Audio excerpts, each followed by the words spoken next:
Hello mga buddy.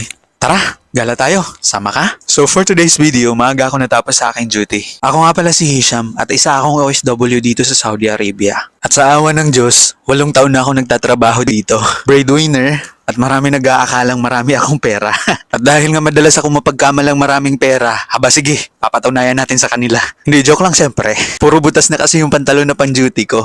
Kaya papalitan ko ngayong araw. Pagka yung pangpasok lang naman yung bibilhin ko, dito na ako bumibili sa may center point. Napaka-convenient kasi dito. At saka madalas makakamura ka pa dito sa kanilang mga promo items. Kagaya lang nitong bumungad sa akin, sobrang mura lang. Buy 3 for 119 SR lang. At ang brand ng mga trouser na to ay Splash. I don't know if familiar kayo sa brand na yun.